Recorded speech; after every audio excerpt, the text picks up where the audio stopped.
ഇപ്പൊ നമ്മൾ നിലകൊള്ളുന്ന പരിശുദ്ധമായ ഷഅബാനിലൂടെയാണ്. ഷഅബാന്റെ പരിശുദ്ധമായ ദിവസം ഷഅബാൻ 5 പരിശുദ്ധമായ ഷഅബാനിലൂടെ നമ്മൾ കടന്നു പോകുമ്പോൾ എത്രത്തോളം ഒരു മുസ്ലിം ഈ മാസത്തെ പരിഗണിക്കണം. മുത്തുനബി സല്ലല്ലാഹു അലൈഹി വസല്ലമ തങ്ങൾ പറഞ്ഞു, റജബുൻ ശഹറുല്ലാഹ്, റജബ് എന്നുള്ളത് അല്ലാഹുവിന്റെ മാസമാണ്. അതിനുശേഷം മുത്തുനബി സല്ലല്ലാഹു അലൈഹി വസല്ലമ തങ്ങൾ പറയുന്നു, വശഅബാനു ശഹ്രീ,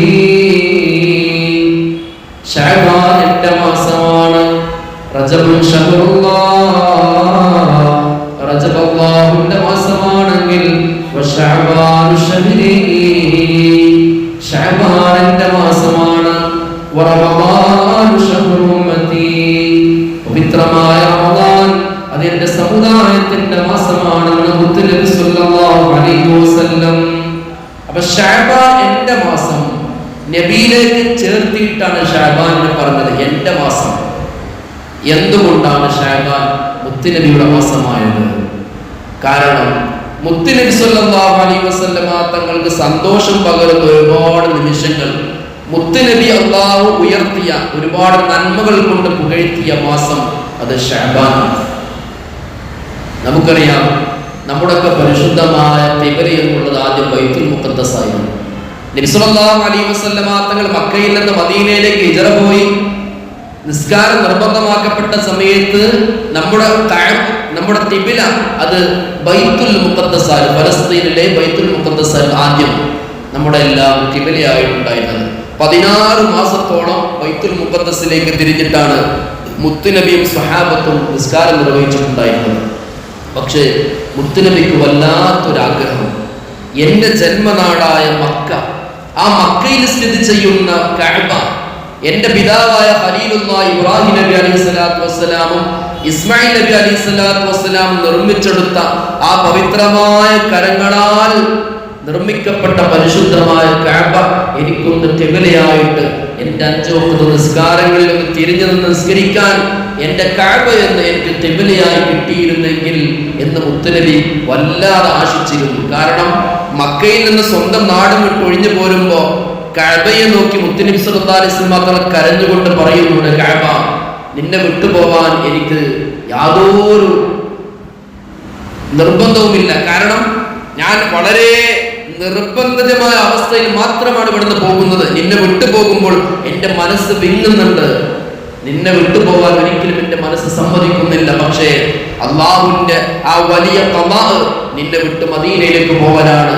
എനിക്ക് മദീനയേക്കാൾ എനിക്ക് ഇഷ്ടപ്പെട്ട നാട് എന്റെ ജന്മനാടായ കഅബ സ്ഥിതി ചെയ്യുന്ന മക്കയാണ് എന്ന് മക്കയിൽ നിന്ന് മദീനയിലോട്ട് പോകുന്ന മുത്തുനബി സല്ലല്ലാഹു അലൈഹി വസല്ലം അതിൽ പറഞ്ഞ വർത്താനം. അപ്പൊ നബിക്ക് നല്ല ആഗ്രഹമാണ് ഖിബലയായിട്ട് ബൈത്തുൽ മുഖദ്ദസിൽ നിന്ന് മാറി അത് പരിശുദ്ധമായ കഅബ എനിക്ക് ഖിബലയായി കിട്ടണം. നബി 16 മാസത്തോളം ബൈത്തുൽ മുഖദ്ദസിലേക്ക് തിരിഞ്ഞു നിസ്കരിച്ചു. അങ്ങനെ നബി സല്ലല്ലാഹു അലൈഹി വസല്ലം തങ്ങളുടെ ഈ വലിയ ആഗ്രഹം, ഈ ആശ, ഈ പ്രത്യാശ അള്ളാഹു നിർവഹിച്ചു കൊടുത്ത്, അത് സഫലീകരിച്ചു കൊടുത്ത്, നടത്തി കൊടുത്തത് പരിശുദ്ധമായ ശഅബാൻ മാസത്തിലാണ്. അതായത് നബി സല്ലല്ലാഹു അലൈഹി വസല്ലം തങ്ങളുടെ ആ വലിയ അടങ്ങാത്ത ആഗ്രഹം ബൈത്തുൽ മുഖദ്ദസിൽ നിന്ന് തന്റെ ഖിബല കഅബയിലോട്ടാവണം. പരിശുദ്ധനായ ഇബ്രാഹിം നബി അലൈഹിസ്സലാം, ഇസ്മായിൽ നബി അലൈഹിസ്സലാത്തു വസ്സലാം നിർമ്മിച്ചെടുത്ത കഅബയിലേക്ക് തിരിഞ്ഞെനിക്ക് നിസ്കരിക്കണമെന്ന മുത്തുനബി സല്ലല്ലാഹു അലൈഹി വസല്ലം തങ്ങളുടെ ആ വല്ലാത്ത ആഗ്രഹം അല്ലാഹു നടത്തി കൊടുത്തത് പരിശുദ്ധമായ ശഅബാൻ മാസത്തിലാണ്. പരിശുദ്ധമായ ഖുർആൻ സൂറത്തുൽ ബഖറയിൽ ഓർമ്മപ്പെടുത്തുന്നു, ബിസ്മില്ലാഹിർ റഹ്മാനിർ റഹീം, ഖദ് നറാ തഖല്ലുബ വജ്ഹിക ഫിസ്സമാ. പരിശുദ്ധമായ ഖുർആൻ നബിയുടെ വല്ലാത്ത ആഗ്രഹത്തെ കുറിച്ച് പറയാണ്. ഖദ് നറാ തഖല്ലുബ വജ്ഹിക ഫിസ്സമാ, നബിയെ അങ്ങ് ആകാശത്തിലേക്ക് നോക്കിക്കൊണ്ട് കണ്ണുകൾ മേലോട്ട് ഉയർത്തിക്കൊണ്ട് എന്നോട് തേടുന്ന തേട്ടം എന്താ തേടുന്നത്?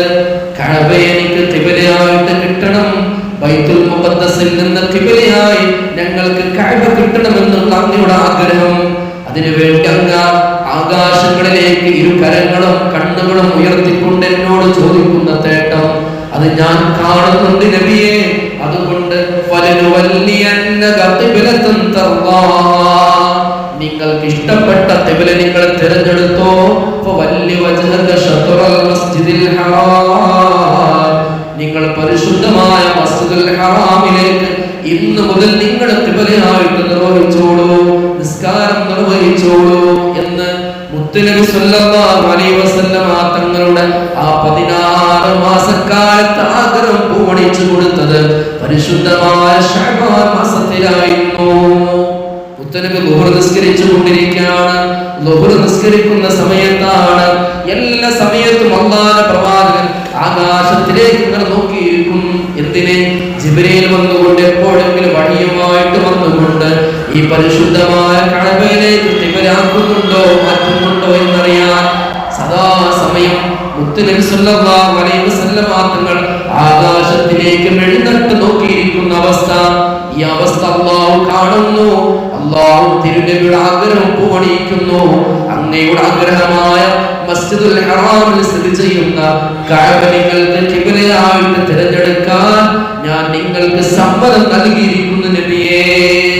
മുത്തുനബി സല്ലല്ലാഹു അലൈഹി വസല്ലമ തങ്ങൾ സ്വഹാബത്തുമായിട്ട് ളുഹർ നിസ്കരിക്കുന്ന സമയമാണ്. ആ നിസ്കരിക്കുന്ന സമയം അവർ തിരിഞ്ഞ് നിസ്കരിക്കുന്നത് ബൈത്തുൽ മുഖദ്ദസിലേക്കാണ്. കാരണം ആ സമയത്ത് പോലും ആ സമയം വരെ അവരുടെ ഖിബ്ല ബൈത്തുൽ മുഖദ്ദസാണ്. ബൈത്തുൽ മുഖദ്ദസിലേക്ക് തിരിഞ്ഞ് നിസ്കരിച്ച് 2 റക്അത്ത് കഴിഞ്ഞ് 3-ാം റക്അത്തിലേക്ക് ളുഹറിന്റെ 3-ാം റക്അത്തിലേക്ക് എഴുന്നേൽക്കുമ്പോൾ ഉടനെ ജിബ്രീൽ വരുന്നു. ജിബ്രീൽ വന്നുകൊണ്ട് മുത്തുനബിയോട് പറയുന്നു, നബിയേ, അങ്ങയുടെ ആഗ്രഹം അല്ലാഹു കേട്ടിട്ടുണ്ട്. ഇന്ന് മുതൽ ബൈത്തുൽ മുഖദ്ദസ് അങ്ങയുടെ ഖിബ്ലയല്ല, അങ്ങയുടെ 16 മാസക്കാലത്തെ ആഗ്രഹം പരിശുദ്ധമായ കഅബ അങ്ങയുടെ ഖിബ്ലയാവണമെന്നല്ലേ? ഇന്ന് മുതൽ ഈ നിസ്കാരത്തിന്റെ 3-ാമത്തെ റക്അത്ത് മുതൽ അങ്ങ് തിരിഞ്ഞ് നിസ്കരിക്കേണ്ടത് പരിശുദ്ധമായ മക്കത്തുൽ ഹറമയിൽ സ്ഥിതി ചെയ്യുന്ന കഅബയിലേക്കാണ് നബിയേ എന്ന് ജിബ്രീൽ അലൈഹിസ്സലാത്തു വസ്സലാം വന്നുകൊണ്ട് മുത്തുനബി സല്ലല്ലാഹു അലൈഹി വസല്ലമ തങ്ങളോട് വഹി മുഖേന പറഞ്ഞു കൊടുക്കുകയാണ്. അപ്പോൾ മുത്തുനബി ളുഹർ നിസ്കരിക്കുന്ന സമയം 2-ാമത്തെ റക്അത്ത് കഴിഞ്ഞപ്പോഴാണ് ജിബ്രീൽ വന്നത്. നബിയുടെ ആഗ്രഹം അവിടെ അല്ലാഹു പൂവണിച്ചു കൊടുക്കുകയാണ്, അവിടെ നടപ്പിലായി കൊടുക്കുകയാണ്. നോക്കൂ, അല്ലാഹും അല്ലാഹുവിന്റെ പ്രവാചകന്മാർ തമ്മിലുള്ള ബന്ധം. നമ്മളൊക്കെ എത്രയോ ആഗ്രഹങ്ങളുണ്ട്, നമ്മുടെ എത്രയോ അഭിലാഷങ്ങളുണ്ട്, ആശകളുണ്ട്. എന്താ മുത്തുനബിയുടെ ആഗ്രഹം? അത് ഉടനെ അല്ലാഹു നിറവേറ്റി കൊടുക്കും. മുത്തുനബിക്ക് എന്തെങ്കിലും വിഷമഘട്ടം വന്നാൽ അല്ലാഹു ഏറ്റെടുക്കും. അതാണ് ഇസ്രാ മിഅ്റാജിലൂടെ അല്ലാഹു നടത്തിയത്. ഞാൻ പറഞ്ഞു വരുന്നത്, മുത്തുനബി സല്ലല്ലാഹു അലൈഹി വസല്ലമ തങ്ങളുടെ അടങ്ങാത്ത ആഗ്രഹമായിരുന്നു കഅബയിലേക്ക് തിരിഞ്ഞ് നിസ്കരിക്കണം. ആ ആഗ്രഹം അല്ലാഹു നടത്തി കൊടുത്തത് പരിശുദ്ധമായ ശഅബാൻ മാസത്തിലാണ്. മുത്തുനബിയെ പരിഗണിച്ച മുത്തുനബി അല്ലാഹു എല്ലാ സ്ഥാനങ്ങളും അവിടുത്തെ ആഗ്രഹങ്ങളും നടത്തി കൊടുത്ത മാസമാണ് ശഅബാൻ. അതുകൊണ്ടാണ് മുത്തുനബി പറഞ്ഞത്, റജബ് അല്ലാഹുവിന്റെ മാസമാണെങ്കിൽ ശഅബാൻ അതെന്റെ മാസമാണ്. കാരണം അല്ലാഹു എന്നെ പരിഗണിച്ച മാസമാണ് ശഅബാൻ. മുത്തുനബി സല്ലല്ലാഹു അലൈഹി വസല്ലം തങ്ങൾ ളുഹർ 2 റക്അത്ത് നിസ്കരിച്ച് കഴിഞ്ഞപ്പോഴാണ് ജിബ്രീൽ വന്നുകൊണ്ട് പറഞ്ഞത്, നബി, ഇനി നിങ്ങൾ ബൈത്തുൽ മുഖദ്ദസിലേക്ക് ഖിബ്ലയാക്കേണ്ട, അങ്ങയുടെ ഖിബ്ലയിൽ കഅബയിലേക്ക് തിരിഞ്ഞ് നിസ്കരിക്കും. അങ്ങനെ ഉടനെ നബി തങ്ങൾ 3-ാമത്തെ റക്അത്തിൽ അവിടെ തിരിഞ്ഞ് നിസ്കരിച്ച് കഅബയിലേക്ക്. ഇപ്പോഴും മദീനത്ത് പോയാൽ നിങ്ങൾക്ക് മസ്ജിദുൽ ഖിബ്ലത്തൈൻ എന്ന ഒരു പള്ളി കാണാൻ കഴിയും. പോയവരുണ്ടായിരിക്കും. ഖിബ്ലത്തൈൻ, 2 ഖിബ്ലയുള്ള പള്ളി. അത് പേര് വരാൻ കാരണം അവിടെയാണ് മുത്തുനബി സല്ലല്ലാഹു അലൈഹി വസല്ലം തങ്ങൾ മസ്ജിദുൽ അഖ്സയിലെ അവിടുത്തെ പരിശുദ്ധമായ ബൈത്തുൽ മുഖദ്ദസിലേക്ക് തിരിഞ്ഞ് നിസ്കരിച്ച സമയത്ത് ആ നിസ്കാരത്തിൽ തന്നെ അല്ലാഹുവിന്റെ ഓർഡർ വന്നു, നിങ്ങൾ കഅബയിലേക്ക് തിരിഞ്ഞ് നിസ്കരിക്കണം. അപ്പോൾ നബി സല്ലല്ലാഹു അലൈഹി വസല്ലം 3-ാമത്തെ റക്അത്തിൽ കഅബയിലേക്ക് തിരിഞ്ഞ് നിസ്കരിച്ചു, 2 ഖിബ്ല. അതുകൊണ്ട് ഇന്നും ആ പള്ളിക്ക് 2 ഖിബ്ല, മസ്ജിദുൽ ഖിബ്ലത്തൈൻ എന്ന് പേരുള്ള പള്ളി മദീനയിലുണ്ട്. പോയവരുണ്ട്, അവിടെ നിസ്കരിച്ചവരുണ്ട്. വളരെ പുണ്യമുള്ള പവിത്രമായ അല്ലാഹുവിന്റെ മസ്ജിദാണ്. ഞാൻ പറഞ്ഞു വരുന്നത്, അല്ലാഹുവിന്റെ നബി സല്ലല്ലാഹു അലൈഹി വസല്ലമ തങ്ങളുടെ ഈ ആഗ്രഹം കഅബയിലേക്ക് തിരിഞ്ഞ് നിസ്കരിക്കണമെന്നുള്ള ആഗ്രഹം അല്ലാഹു നടത്തി കൊടുത്തത് ശഅബാൻ മാസത്തിലാണ്. ഈ ആയത്ത് ജിബ്രീൽ ഇറക്കി കൊടുത്തത് ശഅബാൻ മാസത്തിലാണ്. അപ്പൊ അല്ലാഹുവിന്റെ പ്രവാചകൻ പറയുന്നു, എന്റെ അല്ലാഹു ബഹുമാനിച്ച മാസം, എന്നെ ആദരിച്ച മാസം, എന്നെ സ്നേഹിച്ച മാസം അത് ശഅബാനാണ്. അതുകൊണ്ട് എന്റെ മാസം ശഅബാൻ. അതുകൊണ്ട് നിങ്ങൾ ശഅബാനിനെ ബഹുമാനിക്കണം. ശഅബാനിലൂടെ നിങ്ങൾ നോമ്പനുഷ്ഠിക്കണം. ശഅബാനിൽ എന്റെ മേൽ നിങ്ങൾ സ്വലാത്ത് ചൊല്ലണം. ശഅബാൻ മഹാരഥന്മാരായ സ്വഹാബാക്കൾ ചെയ്യാറുണ്ട് അങ്ങനെ പതിവ്. ശഅബാൻ മാസത്തിന്റെ ആ അമ്പിളി കണ്ടാൽ അവർ പരിശുദ്ധമായ ഖുർആൻ എടുത്ത് നിരന്തരമായി പാരായണം ചെയ്യാറുണ്ട്, മുത്തുനബിയുടെ മേൽ സ്വലാത്ത് ചൊല്ലാറുണ്ട്. അതുകൊണ്ട് നമ്മളും അത് പതിവാക്കണം. അല്ലാഹു തൗഫീഖ് നൽകി അനുഗ്രഹിക്കട്ടെ. അപ്പൊ ഒന്ന്, ശഅബാൻ മുത്തുനബിയുടെ മാസമാണ് എന്ന് പറഞ്ഞതിന്റെ ഒരു കാരണം അല്ലാഹു മുത്തുനബിയുടെ ഈ ആഗ്രഹം, കഅബയെ ഖിബലയാക്കി മാറ്റാനുള്ള മുത്തുനബിയുടെ ആഗ്രഹം നിർവഹിച്ചു കൊടുത്തു എന്നത്. മറ്റൊന്ന്, മുത്തുനബി സല്ലല്ലാഹു അലൈഹി വസല്ലമ തങ്ങൾ മറ്റു അമ്പിയാക്കളെക്കാൾ, ലോകത്തുള്ള മറ്റു മനുഷ്യരെക്കാൾ ഏറ്റവും ഉത്കൃഷ്ടനായ വ്യക്തിത്വമായ അല്ലാഹു സ്വീകരിച്ചത് ഈ മാസത്തിലാണ്. അതായത് നബി സല്ലല്ലാഹു അലൈഹി വസല്ലമ തങ്ങളുടെ മേൽ സ്വലാത്ത് ചൊല്ലൂ എന്ന് പറയുന്ന ആയത്ത് നമ്മളെല്ലാ ജുമുഅയിലും കേൾക്കുന്ന ആയത്താണ്. ഞാൻ ഓതി കേൾപ്പിച്ച സൂറത്തുൽ അഹ്സാബിലെ ആയത്ത്, ഇന്നല്ലാഹ വ മലായികതഹു യുസല്ലൂന അലൻ നബി യാ അയ്യുഹല്ലദീന ആമനൂ സല്ലൂ അലൈഹി വസല്ലിമൂ തസ്ലീമാ. ഈ ആയത്ത് ഇറങ്ങിയതും പരിശുദ്ധമായ ശഅബാൻ മാസത്തിലാണ്. ഈ ആയത്തിന്റെ അർത്ഥം എന്താ? ഇന്നല്ലാഹ, തീർച്ചയായും അല്ലാഹു, വ മലായികത്തുഹു, അല്ലാഹുവിന്റെ മലായികത്തും, യുസല്ലൂന അലൻ നബി, നബി സല്ലല്ലാഹു അലൈഹി വസല്ലമ തങ്ങളുടെ മേൽ അവർ എന്തെയും സ്വലാത്ത് ചൊല്ലും. നബിയും അല്ലാഹുവും അല്ലാഹുവിന്റെ മലായികത്തും നബിയുടെ മേൽ സ്വലാത്ത് ചൊല്ലും. എന്നിട്ടോ യാ അയ്യുഹല്ലദീന ആമനൂ, സത്യവിശ്വാസികളെ, സല്ലൂ അലൈഹി വസല്ലിമൂ തസ്ലീമാ, നിങ്ങളും എൻ്റെ ഹബീബായ മുഹമ്മദ് റസൂൽ സല്ലല്ലാഹു അലൈഹി വസല്ലമ തങ്ങളുടെ മേൽ സ്വലാത്തും സലാമും ചൊല്ലണേ. ആലോചിക്കൂ, എവിടെയും അല്ലാഹു എനിക്ക് വേണ്ടി നിസ്കരിക്കൂ എന്ന് പറഞ്ഞുകൊടുത്ത് നിങ്ങൾ മുത്തുനബിക്ക് വേണ്ടി നിസ്കരിക്കൂ എന്ന് പറഞ്ഞിട്ടില്ല. സക്കാത്ത് കൊടുക്കും, മുത്തുനബിക്ക് വേണ്ടി സക്കാത്ത് കൊടുക്കും എന്ന് പറഞ്ഞിട്ടില്ല. പക്ഷേ അല്ലെങ്കിൽ മറ്റു പ്രവാചകന്മാർ ഉൾപ്പെടുത്തി ആ പ്രവാചകന്റെ പേരിൽ നിങ്ങൾ സ്വലാത്ത് ചൊല്ലൂ എന്ന് എവിടെയും പറഞ്ഞിട്ടില്ല. പക്ഷെ മുത്തുനബി സല്ലല്ലാഹു അലൈഹി വസല്ലമ തങ്ങളുടെ മേലിൽ ഞാനും മലക്കുകളും സ്വലാത്ത് ചൊല്ലുന്നു, അതുകൊണ്ട് നിങ്ങളും സ്വലാത്ത് ചൊല്ലണമെന്ന മുത്തുനബി അത്രത്തോളം സ്നേഹിച്ച ഒരു മാസമാണ് ശഅബാൻ. ഈ ആയത്ത് ഇറങ്ങിയത് ശഅബാൻ മാസത്തിലാണ്. നബി സല്ലല്ലാഹു അലൈഹി വസല്ലമ തങ്ങൾ പറയാണ്, ഞാനിങ്ങനെ ഇരിക്കുന്ന സമയത്ത് എൻ്റെ അടുത്തേക്ക് ഒരു മലക്ക് വന്നു. വഖദ് അതാനി ജിബ്രീൽ അലൈഹിസ്സലാം, എൻ്റെ അടുത്തേക്ക് ജിബ്രീൽ അലൈഹിസ്സലാത്തു വസ്സലാം വന്നു. വഖാൽ, എന്നിട്ട് നബി സല്ലല്ലാഹു അലൈഹി വസല്ലമ തങ്ങളോട് ജിബ്രീൽ പറഞ്ഞു കൊടുക്കുകയാണ്, അബ്ശിറു ഉമ്മതക യാ റസൂലല്ലാഹ്, അല്ലാഹുവിന്റെ പ്രവാചകരെ, അങ്ങയുടെ സമുദായത്തോട് സന്തോഷ വാർത്ത അറിയിക്കൂ നബിയേ. ജിബ്രീൽ വന്നുകൊണ്ട്, മലക്കുൽ അംലാക്കായ ജിബ്രീൽ വന്നുകൊണ്ട് മുത്തുനബിയോട് പറയുന്നു, അബ്ശിറു ഉമ്മതക യാ റസൂലല്ലാഹ്, അല്ലാഹുവിന്റെ പ്രവാചകരെ, അങ്ങയുടെ സമുദായത്തോട്, ഉമ്മത്തോട് നിങ്ങൾ സന്തോഷം അറിയിക്കൂ നബിയേ. എന്താണ് സന്തോഷം എന്നറിയോ? മുത്തുനബി സല്ലല്ലാഹു അലൈഹി വസല്ലമ തങ്ങളോട് ജിബ്രീൽ പറയുന്നു, ഇന്നല്ലാഹ വ മലായികതഹു യുസല്ലൂന അലൻ നബി യാ അയ്യുഹല്ലദീന ആമനൂ സല്ലൂ അലൈഹി വസല്ലിമൂ തസ്ലീമാ. അല്ലാഹുവിന്റെ പ്രവാചകരെ, അങ്ങയുടെ മേൽ അങ്ങയുടെ നാഥനായ അല്ലാഹുവിന്റെ റഹ്മത്തിന്റെ മലായികത്തും സ്വലാത്ത് ചൊല്ലുന്നുണ്ട്, അതുകൊണ്ട് അങ്ങയുടെ സമുദായത്തിൽപ്പെട്ടവർ അങ്ങയുടെ മേൽ സ്വലാത്ത് ചൊല്ലട്ടെ, അങ്ങയുടെ മേൽ സലാം ചൊല്ലട്ടെ. ഈ ആയത്ത് ഇറങ്ങി കൊടുത്തിട്ട് മുത്തുനബിയോട് ജിബ്രീൽ അലൈഹിസ്സലാം പറയുകയാണ്, മൻ സ്വല്ലാ അലൈക സ്വലാ, ആരെങ്കിലും അങ്ങയുടെ മേൽ ഒരു സ്വലാത്ത് ചൊല്ലിയാൽ കതബല്ലാഹു ലഹു ബിഹാ അശ്റ ഹസനാത്ത്. ആരെങ്കിലും ഒരു സ്വലാത്ത്, ഒറ്റ സ്വലാത്ത്, ജിബ്രീൽ അലൈഹിസ്സലാത്തു വസ്സലാം അവരോട് പറയാണ്, നബിയെ, ഈ ആയത്ത് ഇറക്കി കൊടുത്തിട്ട് പറയാണ്, അങ്ങയുടെ പേരിൽ ഒറ്റ സ്വലാത്ത് ഒരാൾ ചൊല്ലിയാൽ കതബല്ലാഹു ലഹു ബിഹാ അശ്റ ഹസനാത്ത്, ആ ഒറ്റ സ്വലാത്തിന് പകരം അല്ലാഹു അവൻക്ക് 10 നന്മകൾ എഴുതുമെന്ന് മുഹമ്മദ് റസൂൽ സല്ലല്ലാഹു അലൈഹി വസല്ലമ തങ്ങളോട് ജിബ്രീൽ അലൈഹിസ്സലാത്തു വസ്സലാം പറഞ്ഞു. ഒരു സ്വലാത്തിന് 10 നന്മകൾ. എന്നിട്ടോ വകഫറ അൻഹു അശ്റ സയ്യിആത്ത്, അവന്റെ 10 തിന്മകൾ അല്ലാഹു പൊറുപ്പിച്ചു കളയും, മായ്പിച്ചു കളയും, അല്ലാഹു പുറത്തു കൊടുക്കും. ഇത്രത്തോളം മഹത്വമുള്ള ദിക്ർ ലോകത്ത് വേറെ ഇല്ല. സ്വലാത്തിനേക്കാൾ എന്തിനും സ്വലാത്ത് പരിഹാരമാണ് പ്രിയപ്പെട്ടവരെ.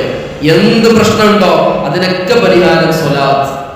എന്തിനും സ്വലാത്ത് അധികരിപ്പിക്കും. കാരണം ശഅബാൻ അത് സ്വലാത്തിന്റെ മാസമാണ്. മുത്തുനബിയുടെ മേൽ സ്വലാത്ത് ചെല്ലണം എന്ന് പരിശുദ്ധമായ ഖുർആനിൽ സൂറത്തുൽ അഹ്സാബിൽ അല്ലാഹു പ്രത്യേകം പറഞ്ഞ ആ ആയത്ത് ഇറങ്ങിയ മാസമാണ് ശഅബാൻ. അതുകൊണ്ട് മഹാരഥന്മാരായ പണ്ഡിതന്മാരൊക്കെ പറയാറ്, ശഅബാൻ വന്നാൽ നിങ്ങൾ ഖുർആൻ ഓത്തിനോടൊപ്പം നിങ്ങൾ 5 വഖത്ത് ഫർദ് നിസ്കാരങ്ങൾക്ക് പുറമെ ബാക്കി സമയങ്ങൾ നിങ്ങൾ ചെയ്യേണ്ടത് മുത്തുനബിയുടെ മേൽ സ്വലാത്ത് അധികരിപ്പിക്കണമെന്ന് മഹാരഥന്മാരായ പണ്ഡിതന്മാർ ശഅബാൻ വന്നാൽ പറയും. കാരണം നബിന്റെ മേൽ സ്വലാത്ത് ചെല്ലാൻ പറഞ്ഞ മാസം അത് ശഅബാൻ മാസമാണ്. അപ്പൊ ജിബ്രീൽ അലൈഹിസ്സലാത്തു വസ്സലാം അതുകൊണ്ട് നബിയോട് പറയാൻ, നബിയെ ഈ ആയത്ത് ഇങ്ങനെ പറഞ്ഞു കൊടുത്തിട്ട് പറഞ്ഞു, നിങ്ങളുടെ മേൽ ഒരു സ്വലാത്ത് ഒരാൾ ചെല്ലിയാൽ അവർക്ക് 10 നന്മകൾ എഴുതപ്പെടും, 10 തിന്മകൾ അവരിൽ നിന്ന് അല്ലാഹു വെട്ടിമാറ്റും. എന്നിട്ടോ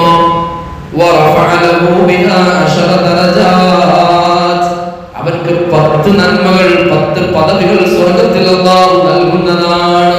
10 പദവികൾ അല്ലാഹു സ്വർഗത്തിൽ നൽകും ഒരു സ്വലാത്ത് ചൊല്ലിയാൽ. അതുകൊണ്ട് പ്രിയമുള്ളവരെ, 10 സ്വലാത്ത് ചൊല്ലിയാൽ 1000 സ്വലാത്ത് അല്ലാഹു നമ്മുടെ മേൽ നമുക്ക് 1000 നന്മകൾ എഴുതുകയും 1000 തിന്മകൾ നമ്മിൽ നിന്ന് വെട്ടിമാറ്റുകയും സ്വർഗത്തിൽ 1000 പദവികൾ അല്ലാഹു നമുക്ക് എഴുതപ്പെടുകയും ചെയ്യും. അതുകൊണ്ട് അത്രത്തോളം മഹത്വമുള്ള ഒന്നാണ് സ്വലാത്ത് എന്നുള്ളത്. മഹാനായ സുഫിയാൻ സൗരി റളിയല്ലാഹു അൻഹു, ഞാൻ പറഞ്ഞു വരുന്നത് സ്വലാത്ത് ചൊല്ലി എന്തും നടക്കും. ഒരു ചെറിയ ചരിത്രം പറയാം. മഹാനായ സുഫിയാൻ സൗരി റളിയല്ലാഹു തആല മക്കയിലെ മസ്ജിദുൽ ഹറാമിൽ തവാഫ് ചെയ്യുന്ന സ്ഥലത്ത് ഇങ്ങനെ ഇരുന്ന് ദിക്ർ ഇങ്ങനെ ചെല്ലാണ്, നിസ്കരിക്കുന്നുണ്ട്. ആ സമയത്ത് ഒരു ചെറുപ്പക്കാരനായ മനുഷ്യൻ, അദ്ദേഹത്തെ കണ്ടവരെ ആലിമാണ്, പണ്ഡിതനാണ്, വലിയ ആലിമ തന്നെയാണ്. ആ ചെറുപ്പക്കാരനായ മനുഷ്യൻ തവാഫ് ചെയ്യുന്നു, കഅബ ഇങ്ങനെ ചുറ്റുന്നു. പക്ഷേ ആ മനുഷ്യൻ കഅബ ചുറ്റുമ്പോൾ ലബ്ബൈക അല്ലാഹുമ്മ ലബ്ബൈക എന്ന ദിക്ർ ചൊല്ലണം. ഓരോ ചുറ്റലിലും പ്രത്യേകമായ ദിക്റുണ്ട്. അതൊന്നുമല്ല ഈ മനുഷ്യൻ ചെല്ലുന്നത്. അദ്ദേഹം തവാഫ് ചെയ്യുന്ന സമയത്ത് സല്ലല്ലാഹു അലാ മുഹമ്മദ് സല്ലല്ലാഹു അലൈഹി വസല്ലം ഈ ദിക്ർ സ്വലാത്ത് ഇങ്ങനെ അധികരിപ്പിച്ചു കൊണ്ടിരിക്കുകയാണ്. ഓരോ തവാഫ് ചെയ്യുമ്പോഴും ആ മതാഫിലൂടെ ഇങ്ങനെ കഅബ ചുറ്റുമ്പോഴും അദ്ദേഹത്തിന്റെ നാവിൽ നിന്ന് വരുന്നത് മുത്തുനബി സല്ലല്ലാഹു അലൈഹി വസല്ലം തങ്ങളുടെ മേലുള്ള സ്വലാത്താണ്. മഹാനായ സുഫിയാൻ സൗരി റളിയല്ലാഹു അൻഹു ആ മതാഫിൽ നിന്ന് മനുഷ്യൻ ഇങ്ങനെ നോക്കി നിന്നു. എല്ലാവരും ലബ്ബൈക അല്ലാഹുമ്മ ലബ്ബൈക ചൊല്ലുമ്പോ ഈ ചെറുപ്പക്കാരനായ മനുഷ്യൻ ഇങ്ങനെ സ്വലാത്ത് ചൊല്ലുന്നു. തവാഫ് ചെയ്യുമ്പോൾ പ്രത്യേകം ദിക്റുണ്ടല്ലോ, ആ ദിക്ർ എന്തുകൊണ്ട് ഈ മനുഷ്യൻ ചെയ്യുന്നില്ല, ചൊല്ലുന്നില്ല? മഹാനായ സുഫിയാൻ സൗരി റളിയല്ലാഹു അൻഹു ഇങ്ങനെ അദ്ദേഹത്തെ ഇങ്ങനെ നിരീക്ഷിച്ചു കൊണ്ടിരുന്നു. അദ്ദേഹം തവാഫിന്റെ ദിക്ർ ചൊല്ലുന്നില്ല, മറ്റു ദിക്റുകളൊന്നും അദ്ദേഹം പറയുന്നില്ല. അദ്ദേഹം മുഴുവൻ ഇങ്ങനെ സ്വലാത്താണ് ചൊല്ലുന്നത്. അങ്ങനെ അദ്ദേഹത്തോട് ആ തവാഫ് കഴിഞ്ഞതിന് ശേഷം സുഫിയാൻ സൗരി റളിയല്ലാഹു തആല അദ്ദേഹത്തെ വിളിച്ചുകൊണ്ട് ചോദിച്ചു, അല്ലയോ മനുഷ്യ, പരിശുദ്ധമായ കഅബ തവാഫ് ചെയ്യുമ്പോൾ പ്രത്യേകം ദിക്റുകളുണ്ടല്ലോ, ആ ദിക്റുകൾ ആണല്ലോ മഹാനന്ദന്മാർ നമുക്ക് പഠിപ്പിച്ചു തന്നത്, മുത്തുനബി പഠിപ്പിച്ചു തന്നത് അതാണല്ലോ. എന്തുകൊണ്ട് തവാഫ് ചെയ്യുമ്പോ ആ ദിക്റുകളെ വാങ്ങിക്കൊണ്ട് നീ അല്ലാഹുവിന്റെ റസൂലിന്റെ മേൽ സ്വലാത്ത് ചൊല്ലുന്നു എന്ന് ആ മനുഷ്യനോട് സുഫിയാൻ സൗരി റളിയല്ലാഹു അൻഹു ആവശ്യപ്പെട്ടു, ചോദിച്ചു. എന്തുകൊണ്ടാണ് നിങ്ങൾ സ്വലാത്ത് ചൊല്ലുന്നത്? ആ ലബ്ബൈക അല്ലാഹുമ്മ ലബ്ബൈക അല്ലെങ്കിൽ അതുമായി ബന്ധപ്പെട്ട തവാഫ് ചെയ്യുമ്പോൾ ഓരോ ദിക്ർ അത് ചൊല്ലിക്കൂടെ, എന്തിന് സ്വലാത്ത് ചൊല്ലുന്നു? അപ്പോ ആ മനുഷ്യൻ സുഫിയാൻ സൗരി റളിയല്ലാഹു അൻഹുവോട് നിറകണ്ണുകളോടെ ഒരു കഥ പറഞ്ഞു കൊടുക്കാൻ, ഒരു ചരിത്രം. പ്രിയപ്പെട്ട സുഫിയാൻ സൗരി എന്നവരെ, ഞാൻ കുറച്ച് ആളുകളുടെ കൂടെ ഉംറയ്ക്ക് വേണ്ടി വന്നതാണ്. ആ സമയത്ത് പരിശുദ്ധമായ മക്കയിൽ ഞാൻ വന്നപ്പോ എന്റെ കൂടെ എന്റെ ഉപ്പയുണ്ടായിരുന്നു, കുറച്ച് ആളുകളൊക്കെ ഉണ്ടായിരുന്നു. ഞങ്ങൾ കൂഫയിൽ നിന്ന് വരികയാണ് പരിശുദ്ധമായ മക്കയിൽ ഉംറയും ഹജ്ജും ചെയ്യാൻ വേണ്ടിയിട്ട്. ആ സമയത്ത് വരുന്ന സമയത്ത് വഴിയിൽ വെച്ച് കൂഫയിൽ നിന്ന് വരുന്ന സമയത്ത് എൻ്റെ ഉപ്പാക്ക് വല്ലാത്ത ക്ഷീണമായപ്പോൾ കൂടുള്ള ആളുകൾ പറഞ്ഞു, അല്ലയോ മനുഷ്യ, ഉപ്പാക്ക് വല്ലാത്ത ക്ഷീണമുണ്ടല്ലോ, അതുകൊണ്ട് നമുക്കൊന്ന് റെസ്റ്റ് എടുത്ത് എവിടെങ്കിലും ഒന്ന് ടെന്റ് കെട്ടി താമസിച്ച് നമുക്ക് പോവാം, ഈ ക്ഷീണത്തോടു കൂടെ പോവേണ്ട, അത് ചിലപ്പോൾ ബുദ്ധിമുട്ടാവും എന്ന് എന്നോട് പറഞ്ഞപ്പോ ഞാൻ അതിന് സമ്മതിച്ചു. എൻ്റെ ഉപ്പാക്ക് വേണ്ടി ഞാൻ ഒരു പ്രത്യേകം ടെന്റ് കെട്ടി, കൂടെ വന്ന ആളുകളൊക്കെ ഒരു ടെന്റ് കെട്ടി അവിടെ അന്ന് രാത്രി താമസിച്ചു. ഞാനും ഉപ്പയും എൻ്റെ ടെന്റിൽ താമസിച്ചു. എൻ്റെ ഉപ്പാക്ക് പനി മൂർച്ഛിച്ചു, പനി കൂടി കൂടി വന്ന് ഒരു കുറവുമില്ല. അന്ന് രാത്രിയിൽ എൻ്റെ ഉപ്പ മരണപ്പെട്ടു പോയി. ആ പനി പിടിച്ച് മക്കയിലേക്ക് വരുന്ന സമയത്ത്, ഹജ്ജിന് വേണ്ടി വരുന്ന സമയത്ത്, നല്ല നിയ്യത്തോടെ വരുന്ന സമയത്ത് എൻ്റെ ഉപ്പാക്ക് വഴിയിൽ വെച്ച് പനി പിടിച്ചു. എൻ്റെ ഉപ്പ ലോകത്തോട് വിട പറഞ്ഞു. അങ്ങനെ ഞാൻ എൻ്റെ ഉപ്പ മരണപ്പെട്ട വിവരം അവരടുത്തേക്ക് പറയണമല്ലോ, തൊട്ടപ്പുറത്തുള്ള ആളുകളുണ്ട്, അവരോടൊന്ന് പറയണമല്ലോ എൻ്റെ ഉപ്പ മരണപ്പെട്ടു എന്ന്. അപ്പൊ എൻ്റെ ഉപ്പാന്റെ മുഖത്തേക്ക് ഞാൻ ഇങ്ങനെ നോക്കിയപ്പോൾ വളരെ റാഹത്തുള്ള മുഖം. ഞാൻ അവരുടെ അടുത്തേക്ക് എൻ്റെ ഉപ്പ മരണപ്പെട്ട വിവരം പറയാൻ വേണ്ടി പോകുന്ന സമയത്ത് ഞാൻ ഒന്നുകൂടി എൻ്റെ ഉപ്പയുടെ മുഖം ഒന്ന് ആ പുതപ്പിൽ ഒന്ന് മാറ്റിക്കൊണ്ട് നോക്കിയപ്പോൾ എൻ്റെ ഉപ്പയുടെ മുഖം വിവരണമായിരിക്കുന്നു, അലങ്കോലമായിരിക്കുന്നു. ഒരു പന്നിയുടെ രൂപത്തിൽ എൻ്റെ ഉപ്പയുടെ മുഖം മാറിയിരിക്കുന്നു എന്ന് ചെറുപ്പക്കാരൻ സുഫിയാൻ സൗരി റളിയല്ലാഹു അൻഹു പറഞ്ഞു. അങ്ങനെ എനിക്ക് വല്ലാത്തൊരു ടെൻഷൻ. ഇനി എങ്ങനെ ഞാൻ പറയും? ഞാനൊരു ആലിമാണ്, അവരിടയിൽ അറിയപ്പെട്ടൊരു പണ്ഡിതനാണ്. എൻ്റെ ഉപ്പാന്റെ മയ്യിത്ത് ഈ രൂപത്തിൽ കാണിച്ചു കൊടുക്കുമ്പോൾ അവരെന്ത് വിചാരിക്കും? എനിക്ക് വല്ലാത്ത ടെൻഷൻ. ഞാനങ്ങനെ അത് പറയാതെ കുറച്ച് അവിടെ അങ്ങനെ വിശ്രമിച്ചു, അറിയാതെ ഉറങ്ങിപ്പോയി. ആ ഉറക്കത്തിനിടയിൽ എൻ്റെ അടുത്തേക്ക് എൻ്റെ ഉപ്പയും ഞാൻ നിൽക്കുന്ന ടെന്റിലേക്ക് ഒരു മനുഷ്യൻ കടന്നു വന്നു. വളരെ ലോകത്തിൽ ഞാൻ ഇതുവരെ കാണാത്ത സൗന്ദര്യവനായ ഒരു മനുഷ്യൻ കടന്നു വന്നു. ആ മനുഷ്യൻ വന്നുകൊണ്ട് എൻ്റെ ഉപ്പയുടെ മുഖത്തിലെ ആ പുതപ്പൊന്ന് മാറ്റിയിട്ട് എൻ്റെ ഉപ്പയുടെ മുഖം അവിടുത്തെ കരങ്ങൾ കൊണ്ട് കൈകൾ കൊണ്ട് തടവി കൊടുത്തു. ഞാൻ എൻ്റെ ഉപ്പയുടെ മുഖത്തേക്ക് നോക്കിയപ്പോൾ നല്ല പ്രകാശമാണ്. ആ മനുഷ്യൻ വന്നുകൊണ്ട് എൻ്റെ ഉപ്പാന്റെ മുഖം ഇങ്ങനെ തടവി. നിങ്ങൾ സ്വപ്നത്തിലെ ആൾ കാണാണ്. അപ്പോൾ ആ മനുഷ്യനെ തടവിക്കൊണ്ട് ഇങ്ങനെ പുറത്തു പോകുമ്പോൾ ഞാൻ വിളിച്ചു, അല്ലയോ നിങ്ങൾ ആരാണ്? ആ മനുഷ്യൻ പറഞ്ഞു, എന്നെ നിങ്ങൾക്ക് മനസ്സിലായില്ലേ? അദ്ദേഹം പറഞ്ഞു, ഇല്ല. വീണ്ടും ചോദിച്ചു, ആരാണ്? എന്നെ നിങ്ങൾക്ക് മനസ്സിലായില്ല. 3 പ്രാവശ്യം അദ്ദേഹം പറഞ്ഞു, എന്നെ നിങ്ങൾക്ക് മനസ്സിലായില്ലേ? ഈ മനുഷ്യൻ പറഞ്ഞു, ഇല്ല, നിങ്ങൾ എനിക്ക് മനസ്സിലായില്ല. ആരാണ്? ആ സമയത്ത് വന്ന മനുഷ്യൻ പറഞ്ഞു കൊടുക്കുന്നു, ഞാൻ അഷ്റഫുൽ ഖൽഖ് മുഹമ്മദ് റസൂലുള്ളാഹ്, ഞാൻ ലോകത്തിന്റെ നേതാവ് ഹബീബായ മുഹമ്മദ് റസൂലുള്ളാഹ് സ്വല്ലല്ലാഹു അലൈഹി വസല്ലമ തങ്ങളാണെന്ന് ആ മനുഷ്യനോട് പറഞ്ഞു കൊടുക്കുമ്പോൾ അദ്ദേഹം ചോദിച്ചു, നിങ്ങൾ എന്തിനാണ് എൻ്റെ ഉപ്പയുടെ അടുത്തേക്ക് വന്നത്? എൻ്റെ ഉപ്പ മരണപ്പെട്ടു, അവിടുത്തെ മുഖം വിവരണമായി, അവിടുത്തെ മുഖം പന്നിയുടെ രൂപത്തിലേക്ക് മാറിയല്ലോ. എന്തുകൊണ്ടാണ് എൻ്റെ ഉപ്പയുടെ മുഖം അങ്ങനെ മാറിയ സമയത്ത് നിങ്ങൾ ഈ ടെന്റിലേക്ക് വന്ന് ആ ഉപ്പയുടെ മുഖത്തൊന്നങ്ങയുടെ പരിശുദ്ധമായ കരങ്ങൾ കൊണ്ട് തടവിയപ്പോ യഥാർത്ഥ രൂപത്തിലേക്ക് നല്ല പരിശുദ്ധമായ തെളിമയാർന്ന മുഖമായി മാറിയല്ലോ. എന്താണ് കാരണമെന്ന് ഈ മനുഷ്യൻ ഹബീബായ മുഹമ്മദ് റസൂലുള്ളാഹി സ്വല്ലല്ലാഹു അലൈഹി വസല്ലമ തങ്ങളോട് ചോദിച്ചപ്പോ ആ സമയത്ത് നബി സ്വല്ലല്ലാഹു അലൈഹി വസല്ലമ തങ്ങൾ പറയാണ്, പൊന്നുമോനെ, നിന്റെ ഉപ്പ ജീവിതത്തിൽ ഹറാം ചെയ്തിരുന്നു, നിന്റെ ഉപ്പ ജീവിതത്തിൽ ഒരു തെറ്റ് ചെയ്തിരുന്നു. അതുകൊണ്ടാണ് നിന്റെ ഉപ്പയുടെ മുഖം ഇങ്ങനെ വിവരണമായത്, അലങ്കോലമായത്. ഇത്തരത്തിൽ പന്നിയുടെ രൂപത്തിലേക്ക് നിന്റെ ഉപ്പയുടെ മുഖം മാറാൻ കാരണം നിന്റെ ഉപ്പ ജീവിതത്തിൽ ചെയ്ത ഒരു സ്വഭാവം ഉണ്ടായിരുന്നു. എന്താണ് ആ സ്വഭാവം എന്നറിയോ? നബി സല്ലല്ലാഹു അലൈഹി വസല്ലമ തങ്ങൾ ആ ചെറുപ്പക്കാരനായ മകനോട് പറഞ്ഞു കൊടുക്കുന്നു, നിന്റെ ഉപ്പ ആളുകൾക്ക് കടം കൊടുക്കാറുണ്ടായിരുന്നു, കടം ചോദിക്കുമ്പോൾ കടം കൊടുക്കാറുണ്ടായിരുന്നു. പക്ഷേ കടം തിരിച്ചു വാങ്ങുമ്പോൾ പലിശ സഹിതം അത് തിരിച്ചു വാങ്ങാറുണ്ട്, പലിശ സഹിതം അത് തിരിച്ചു വാങ്ങാറുണ്ട്. സാമ്പത്തികമായ ഇടപാടിൽ നിന്റെ ഉപ്പ നല്ല രൂപത്തിലല്ലായിരുന്നു പൊന്നുമോനെ. സമ്പത്ത് ക്രയവിക്രയം ചെയ്യുന്ന സമയത്ത്, അതിൽ ഇടപാട് നടത്തുന്ന സമയത്ത് അല്ലാഹുവിന് ഇഷ്ടമില്ലാത്ത രൂപത്തിൽ അത് ഇടപാട് നടത്തി. അതുകൊണ്ടാണ് എന്റെ ഉപ്പയുടെ മുഖം പരിശുദ്ധമായ ആ മുഖം അല്ലാഹു പന്നിയുടെ രൂപത്തിലേക്ക് മാറ്റം നൽകിയത്. കാരണം സാമ്പത്തികമായ ഇടപാടിൽ അല്ലാഹുവിന്റെ പരിശുദ്ധമായ സമ്പത്ത് അത് കൈകാര്യം ചെയ്യുന്ന സമയത്ത് നിന്റെ ഉപ്പത് റിബ പലിശ കാണിച്ചു, അതിൽ അനർഹമായ ഇടപാട് നടത്തി, അതുകൊണ്ട് നിന്റെ ഉപ്പയുടെ മുഖം അല്ലാഹു ദുനിയാവിൽ നിന്ന് അതിന് ശിക്ഷ കൊടുത്തതാണ്. ആ മുഖം പന്നിയുടെ രൂപത്തിലേക്ക് മാറ്റി പൊന്നുമോൻ. അപ്പൊ ഈ മനുഷ്യ പൊന്നുമോന് ചോദിച്ചു, നബിയേ പിന്നെന്തിനാണ് നിങ്ങൾ വന്നുകൊണ്ട് ആ മുഖം നല്ല രൂപത്തിലേക്ക് മാറ്റിയത്, അങ്ങയുടെ പരിശുദ്ധമായ കരങ്ങൾ കൊണ്ട് തടവിയത്, എന്തിനാണ് നിങ്ങൾ ഇവിടേക്ക് വന്നതെന്ന് നബി സല്ലല്ലാഹു അലൈഹി വസല്ലം തങ്ങളോട് ചെറുപ്പക്കാരൻ ചോദിക്കുമ്പോ നബി പറഞ്ഞു കൊടുക്കുന്നു, നിന്റെ ഉപ്പ എല്ലാ ദിവസവും എന്റെ പേരിൽ സ്വലാത്ത് ചൊല്ലാറുണ്ടായിരുന്നു. ഇത്ര കണക്കിന് ഉറങ്ങുന്നതിന് മുമ്പ് ഇത്ര തവണ എന്റെ പേരിൽ സ്വലാത്ത് ചൊല്ലിയിട്ടാണ് ഉറങ്ങാറ്.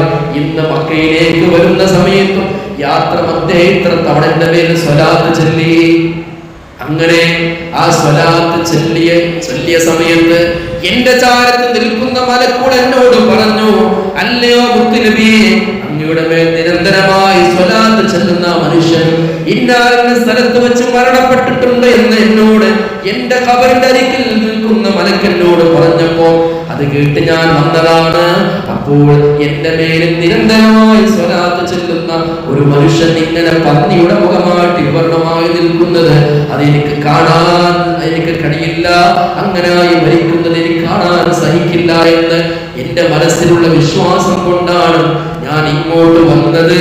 അതുകൊണ്ടാണ് ആ മനുഷ്യന്റെ മുഖം ഞാൻ തടവിയത് എന്ന് നബി സല്ലല്ലാഹു അലൈഹി വസല്ലം തങ്ങള് ആ പൊന്നുമോനോട് പറഞ്ഞു കൊടുക്കുകയാണ്. എല്ലാ ദിവസവും എന്റെ മേൽ നിന്റെ ഒപ്പം ഒരു നന്മ ചെയ്യാറുണ്ട്. ഇത്ര തവണ, എത്രയെന്ന് പറഞ്ഞില്ല, 33 ആവാം, 100 ആവാം, 1000 ആവാം, ഇത്ര തവണ ഉറങ്ങുന്നതിന് മുമ്പ് എന്റെ മേലിൽ നിന്റെ ഒപ്പ സ്വലാത്ത് ചൊല്ലാറുണ്ടായിരുന്നു എന്ന് മുഹമ്മദ് റസൂൽ സ്വല്ലല്ലാഹു അലൈഹി വസല്ലം. അതുകൊണ്ടാണ് ഞാൻ അവിടുത്തെ മുഖം എന്റെ പരിശുദ്ധമായ കൈകൾ കൊണ്ട് തടവിയത്. അങ്ങനെ ഉറക്കത്തിൽ അദ്ദേഹം നെട്ടിയെണീറ്റു. ഉപ്പയുടെ അടുത്തേക്ക് പോയി നോക്കിയപ്പോ ഉപ്പാന്റെ മുഖം ആദ്യം കണ്ട പോലെയില്ല, വളരെ പരിശുദ്ധമായ തെളിമയാർന്ന മുഖം. ഉടനെ അദ്ദേഹം മറ്റുള്ളവരെ വിളിച്ചു പറഞ്ഞു, ഉപ്പ മരണപ്പെട്ടിട്ടുണ്ട്. ഈ സംഭവം ഇങ്ങനെ സുഫിയാൻ സൗരി റളിയല്ലാഹു അൻഹുവിനോട് മത്താഫിൽ ഇരിക്കുമ്പോ ഈ ചെറുപ്പക്കാരൻ പറഞ്ഞു കൊടുക്കാണ്, ഇത് കാരണം എന്റെ ഉപ്പാക്ക് ഇത്രമാത്രം അല്ലാഹു വലിയ അനുഗ്രഹം നൽകിയത്. എന്റെ ഉപ്പ മരണപ്പെട്ടപ്പോ വികൃതമായ രൂപത്തിലായിരുന്നു അവിടുത്തെ മുഖം. പക്ഷേ അല്ലാഹുവിന്റെ റസൂൽ വന്നിട്ട് ഇടപെട്ടു. കാരണം റസൂലുള്ളാഹിന്റെ മേലിൽ എല്ലാ ദിവസവും എന്റെ ഉപ്പ സ്വലാത്ത് ചെല്ലാറുണ്ടായിരുന്നു. മറ്റു തിന്മകൾ ചെയ്തതിന്റെ ഒരു ശിക്ഷ എന്നോണമാണ് ഇപ്പോൾ എന്റെ ഉപ്പാന്റെ മുഖം അല്ലാഹു വികൃതമാക്കിയതെങ്കിൽ മുത്തനബി പറയാണ്, എന്റെ പേരിൽ സ്വലാത്ത് ചൊല്ലുന്ന മനുഷ്യൻ ഉണ്ടോ, അവനെ ഞാൻ മരിക്കുമ്പോ ഏത് സാഹചര്യത്തിലാണെങ്കിലും അവനെ ഞാൻ രക്ഷപ്പെടുത്തുമെന്ന് മുഹമ്മദ് റസൂൽ സ്വല്ലല്ലാഹു അലൈഹി വസല്ലം. ഇതിങ്ങനെ പറഞ്ഞു കൊടുത്തിട്ട് സുഫിയാൻ സൗരി റളിയല്ലാഹു അൻഹുവോട് ആ ചെറുപ്പക്കാരൻ പറയാണ്, അതിനുശേഷം ഞാൻ ഒരു മനസ്സിലൊരു കാര്യം ഉറപ്പിച്ചു, എന്റെ എല്ലാ ഫർദ് നിസ്കാരങ്ങൾക്ക് ശേഷവും ബാക്കിയുള്ള സമയം ഞാൻ 5 വഖ്ത് നിസ്കാരം നിസ്കരിക്കുമല്ലോ, അത് കഴിഞ്ഞുള്ള ബാക്കി മുഴുവൻ സമയവും ഞാൻ എന്റെ ഹബീബിന്റെ പേരിൽ സ്വലാത്ത് ചൊല്ലാൻ നേർച്ചയാക്കി എന്ന് ആ മനുഷ്യൻ സുഫിയാൻ സൗരി റളിയല്ലാഹു അൻഹുവിനോട് അവിടുന്ന് പറഞ്ഞു കൊടുക്കുകയാണ്. അതുകൊണ്ടാണ് ഞാൻ തവാഫ് ചെയ്യുന്ന സമയത്ത് ചൊല്ലേണ്ട ദിക്റുകൾ ഒഴിവാക്കി ലബ്ബൈക അല്ലാഹുമ്മ ലബ്ബൈക എന്ന പരിശുദ്ധമായ തവാഫിന്റെ ദിക്ർ ഒഴിവാക്കിക്കൊണ്ട് മുത്തുനബിയുടെ മേൽ സ്വലാത്ത് ചൊല്ലാൻ കാരണം ഇതാണെന്ന് മഹാനായ ചെറുപ്പക്കാരൻ സുഫിയാൻ സൗരി റളിയല്ലാഹു അൻഹുവിനോട് പറഞ്ഞു കൊടുക്കുകയാണ്. അതുകൊണ്ട് പ്രിയമുള്ളവരെ, പരിശുദ്ധമായ ശഅബാൻ അത് സ്വലാത്തിന്റെ മാസമാണ്. നിങ്ങൾ അല്ലാഹുവിന്റെ പ്രവാചകന്റെ പേരിൽ നിങ്ങൾ സ്വലാത്ത് ചൊല്ലൂ എന്ന് മുത്തുനബി അല്ലാഹു മുത്തുനബി പഠിപ്പിച്ച മാസമാണ്. അതുകൊണ്ട് സ്വലാത്ത് വർദ്ധിപ്പിക്കാൻ ഈ മജ്‌ലിസിനോട് നിങ്ങളോട് എനിക്ക് പറയാനുള്ളത് മാത്രമാണ്, നിങ്ങൾ സ്വലാത്ത് ദിവസം ഒരു 10 എന്ന് വളരെ വളരെ ചുരുക്കം, 1000 സ്വലാത്ത് ചെല്ലാൻ വെറും 20 മിനിറ്റ് മതി. ഒരു 24 മണിക്കൂറിൽ 20 മിനിറ്റ് മുത്തുനബിയുടെ മേൽ സ്വലാത്ത് ചെല്ലാൻ നമുക്ക് മാറ്റി വെക്കാൻ സാധ്യമായിട്ടില്ലെങ്കിൽ നാളെ ഖിയാമത്ത് നാളിൽ മുത്തുനബി നമുക്ക് ശഫാഅത്തിന് വരുമോ? കാരണം നബി സല്ലല്ലാഹു അലൈഹി വസല്ലം തങ്ങൾ പറഞ്ഞു, ഇന്ന ഔലൻ നാസ് ബി യൗമിൽ ഖിയാമ, നാളെ ഖിയാമത്ത് നാളിൽ എന്നോട് ഏറ്റവും അടുത്ത് നിൽക്കുന്നവൻ, ബന്ധപ്പെട്ടവൻ ആരാണ്? അക്സറുഹും അലൈഹി സ്വലാത്ത, എന്റെ പേരിൽ സ്വലാത്ത് വർദ്ധിപ്പിക്കുന്നവനാണെന്ന് മുഹമ്മദ് റസൂൽ സ്വല്ലല്ലാഹു അലൈഹി വസല്ലം. നമ്മളൊക്കെ മഹ്ശറിൽ പോകും. ചുട്ടുകൊള്ളുന്ന ആ തലക്ക് മീതെ സൂര്യൻ കത്തിജ്വലിക്കും. ആ സമയത്ത് ആരുമില്ല. ആദം നബി മുതൽ ഈസ നബി അലൈഹി സ്വലാത്തു വസ്സലാം വരെയുള്ള പ്രവാചകന്മാരുടെ അടുത്തേക്ക് പോകുമ്പോ ഒന്ന് രക്ഷപ്പെടുത്തണം, ഒന്ന് അള്ളാഹിനോട് ഹിസാബ് ചെയ്യാൻ പറയണമെന്ന് പറയും. അവരൊക്കെ പറയും മാ അനലഹ, ഞാൻ അതിന് അർഹനല്ല, എന്നെ കൊണ്ട് പറ്റൂല കേട്ടോ. ഓരോ പ്രവാചകന്മാർ കൈയൊഴിയും. അവസാനം ഹബീബായ മുഹമ്മദ് റസൂലുള്ളാഹി സ്വല്ലല്ലാഹു അലൈഹി വസല്ലമ തങ്ങളുടെ അടുത്തേക്ക് പോയിട്ട് നമ്മൾ ആവശ്യപ്പെടുകയാണ്, മുത്തുനബിയേ, ഈ ചുട്ടുകൊള്ളുന്ന ഈ മരുഭൂമിയിൽ ഇങ്ങനെ മഹ്ശറിൽ നിൽക്കാൻ ഞങ്ങൾക്ക് സാധ്യമാവുന്നില്ല നബിയേ. അതുകൊണ്ട് അങ്ങയുടെ രക്ഷിതാവായ അല്ലാഹുവിനോട് ഇവിടുന്ന് രക്ഷപ്പെടുത്താൻ, ഒന്ന് ഹിസാബ് പെട്ടെന്നാക്കാൻ ഒന്ന് പറയുമോ? ഉടനെ അല്ലാഹുവിന്റെ അർശിന്റെ ചുവട്ടിൽ പോയിട്ട് തലകുനിച്ചിട്ട് സുജൂദിലായിട്ട് അല്ലാഹുവിനോട് പറയാണ്, അല്ലാഹുവേ, എന്റെ സമുദായത്തിന് ഹിസാബ് നൽകണം അല്ലാഹ്. അങ്ങനെ അല്ലാഹു ഹിസാബ് പെട്ടെന്നാക്കുന്നു. അപ്പോഴും അല്ലാഹുവിന്റെ പ്രവാചകൻ നമുക്ക് വേണ്ടി ശഫാഅത്ത് ചെയ്യും. പക്ഷെ ആ സമയത്തും അല്ലാഹുവിന്റെ ശഫാഅത്തിൽ, അല്ലാഹുവിന്റെ പ്രവാചകനായ മുത്തുനബിയുടെ ശഫാഅത്ത് ലഭിക്കാത്തൊരു വിഭാഗമുണ്ട്. ആരാണ്? നബിയുടെ മേൽ സ്വലാത്ത് ചൊല്ലാത്തവർ. അതാണ് മുത്തുനബി പഠിപ്പിച്ചത്, ഇന്ന ഔലൻ നാസ് ബി യൗമൽ ഖിയാമ, എന്നോട് ഖിയാമത്ത് നാളിൽ ഏറ്റവും അടുത്ത് നിൽക്കുന്നവൻ അക്സറുഹും അലയ്യ സ്വലാത്ത്, എന്റെ മേൽ നിരന്തരമായി സ്വലാത്ത് വർദ്ധിപ്പിക്കുന്നവനാണ്. അതുകൊണ്ട് നമ്മുടെ ഇന്ന് മുതൽ, ഈ നിമിഷം മുതൽ നമ്മുടെ ഒരു കാര്യം തീരുമാനിക്കാം. പ്രിയപ്പെട്ട കുട്ടികളെ, രക്ഷിതാക്കളെ, ഉമ്മമാരെ, സഹോദരി സഹോദരന്മാരെ, മരണപ്പെട്ടു പോയാൽ ഒന്നും ഉണ്ടാവില്ല. നമ്മൾ ജീവിതത്തിൽ ചെയ്ത സ്വലാത്തും ഖുർആനും ദിക്റും സംസ്കാരമൊക്കെ ഉണ്ടാവുള്ളൂ. അതുകൊണ്ട് ഇന്ന് മുതൽ ശഅബാൻ, അല്ലാഹുവിന്റെ നബിയുടെ മാസം, അല്ലാഹു നബിയെ സ്നേഹിക്കണമെന്ന് പറഞ്ഞ മാസം. അതുകൊണ്ട് ഇപ്പൊ ഒരു നിയ്യത്ത് വെക്കുക. ഈ മജ്‌ലിസിലൂടെ സദസ്സ് കഴിഞ്ഞു പോകുമ്പോൾ ഇന്നത്തെ മനസ്സിലൊരു നിയ്യത്ത് വേണം. ഇന്നത്തെ സദസ്സിൽ നിങ്ങളുടെ മനസ്സിലൊരു നിയ്യത്ത് വേണം. ഇന്നു മുതൽ നബി സല്ലല്ലാഹു അലൈഹി വസല്ലമ തങ്ങളുടെ പേരിൽ ഒരു 100 സ്വലാത്ത് ചൊല്ലാതെ എന്റെ ഒരു ദിവസം കഴിഞ്ഞു പോകില്ല. ഉറങ്ങുന്നതിന് മുമ്പ് ഒരു 100 സ്വലാത്ത് ഞാൻ ചൊല്ലി തീർക്കുമെന്ന് നിങ്ങൾ മനസ്സിൽ നിയ്യത്ത് വെച്ചേ പറ്റൂ. കാരണം അത് മാത്രമാണ് നമുക്ക് രക്ഷ. നാളെ മഹ്ശറിലും ഖബറിലും ബുദ്ധിമുട്ടുള്ള സമയത്തും, അതൊക്കെ മരണസമയത്തും, ഞാൻ നേരത്തെ സൂചിപ്പിച്ച ചരിത്രം ഉണ്ടല്ലോ, മരണസമയത്ത് പോലും നമ്മൾ ചെയ്തു പോയ തെറ്റുകുറ്റങ്ങളൊക്കെ അല്ലാഹു പൊറുത്തു തരണമെങ്കിൽ നബിന്റെ മേലുള്ള സ്വലാത്ത് വർദ്ധിപ്പിക്കുക. എല്ലാറ്റിനും പരിഹാരമാണ് സ്വലാത്ത്. അല്ലാഹു നമുക്ക് തൗഫീഖ് നൽകി അനുഗ്രഹിക്കട്ടെ. നമ്മൾ അല്ലാഹുവിന്റെ നബിയുടെ മേൽ സ്വലാത്ത് ചൊല്ലിയാൽ ആ സ്വലാത്ത് ചൊല്ലിയ വ്യക്തിയുടെ പേരും അഡ്രസ്സും സഹിതം മുത്തുനബിയുടെ ഖബറിലേക്ക് അല്ലാഹു എത്തിച്ചു കൊടുക്കും. നബി സല്ലല്ലാഹു അലൈഹി വസല്ലം തങ്ങൾ പറയണേ, എൻ്റെ ഖബറിന്റെ അടുത്ത് അല്ലാഹു 2 മലക്കുകളെ നിർണയിച്ചിട്ടുണ്ട്. എൻ്റെ പേരിൽ ആരെല്ലാം സ്വലാത്ത് ചൊല്ലുന്നുവോ ആ മലക്കുകളുടെ പ്രത്യേകത, ലോകത്തുള്ള മുഴുവൻ മനുഷ്യരുടെയും പേരും അഡ്രസ്സും അല്ലാഹു മലക്കുകൾക്ക് നൽകിയിട്ടുണ്ട്. എവിടെയാണ് സ്ഥലം, ഏത് രൂപത്തിൽ ചൊല്ലിയാലും അത് മുത്തുനബിയിലേക്ക് എത്തും. കാരണം ഈ മലക്കുകളെടുത്ത മനുഷ്യനെ കുറിച്ച് പൂർണ്ണമായിട്ടുള്ള വിവരം ഉണ്ടായിരിക്കും. മുത്തുനബി പറയാണ്, അതുകൊണ്ട് എൻ്റെ മേലിൽ ആരെങ്കിലും സ്വലാത്ത് ചൊല്ലിയാൽ ഈ മലക്കുകൾ എന്നോട് പറയും, നബിയേ, അങ്ങയുടെ പേര് ഇന്നാലിന്റെ സ്ഥലത്ത് വെച്ച് കണ്ട് ഇന്നാലിന്ന ആളുടെ മകൻ അങ്ങേക്ക് ഒരു 100 തവണ സ്വലാത്ത് ചൊല്ലിയിട്ടുണ്ട് നബി എന്ന് മുത്തുനബിയോട് നമ്മളെ കുറിച്ച് പറയുമ്പോൾ മുത്തുനബി നമുക്ക് വേണ്ടി ദുആ ചെയ്യും. ആ ദുആ മാത്രമാണ് നമ്മുടെ പ്രതീക്ഷ. അതുകൊണ്ട് പ്രിയമുള്ളവരെ, എൻ്റെ പ്രിയമുള്ള സുഹൃത്തുക്കളെ, ദിവസവും ഒരു 100 സ്വലാത്ത് ചൊല്ലുക എന്ന നിയ്യത്തോടെയാവണം ഇന്നത്തെ സദസ്സിൽ നിങ്ങൾ പോകേണ്ടത്. അല്ലാഹു നമുക്ക് തൗഫീഖ് നൽകി അനുഗ്രഹിക്കട്ടെ.